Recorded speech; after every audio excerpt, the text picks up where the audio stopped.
Josh was about 6 months old, I noticed that he was having little jerks. He wasn't having full-blown seizures, he was just sort of jerking a little bit. A friend of mine said to me that she could notice that there was something wrong, so that's when we took him to a consultant. They tested for epilepsy, and it was confirmed that he was having febrile seizures. Josh has had multiple types of anticonvulsant drugs. He would start on a new drug, it would be successful, we'd see a really good improvement on Josh's seizures, but gradually it was almost like his seizures adapted to the drug. And basically in the end, we sort of almost run out of options. Well, before the VNS, I was in school, and it was kind of really weird because I had a lot of anger problems when I was in school, and really, it was just really hard because that was the stage where I was coming to grips with my epilepsy. Teachers would think I'm falling asleep, and I wouldn't be falling asleep. It's just the fact that my epilepsy makes me drift away from sudden times to times. The decision to have the VNS was a long, protracted decision. I've got very strong views that Josh had to be part of the decision-making apparatus if he was going to have that, because it was invasive, because it was going to be inside him. Josh had to be part of that decision-making. It was never an easy decision. I said to myself, when I was sitting in my bed, and I was saying to myself, "You're a man, Josh.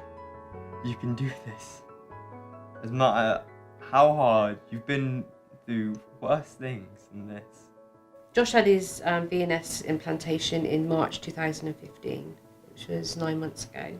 Maybe we saw a difference within a couple of weeks of switching it on, I think, really. It was very much like a mist lifting from Josh's head.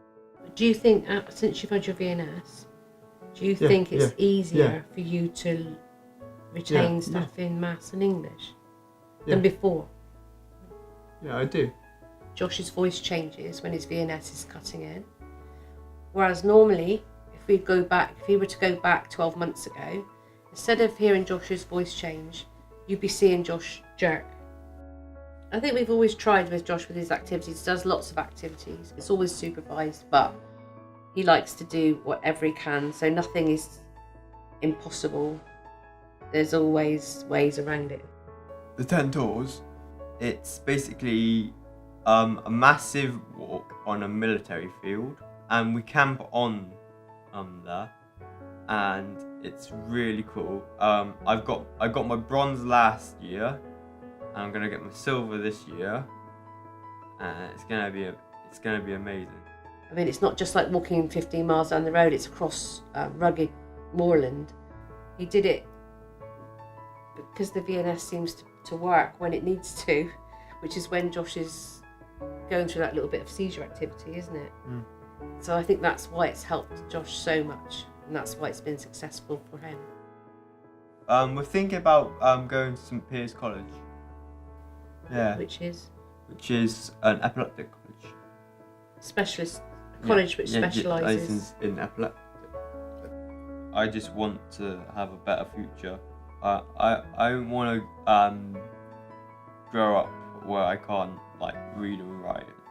The VNS will help me learn how to read and write. When I didn't have the VNS, it was slowing me down.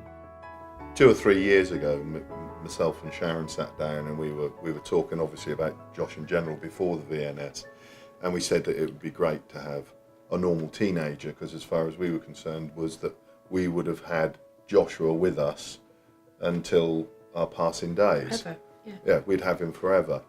The VNS has been implanted. It's had such an effect on Josh, is that Josh now the way I factor it in is that he's now going to go to college and he's going to become a fully independent member of society, and that's a great thing. But we've ended up with a slightly different child. Be careful what you wish for. We've got a normal teenager.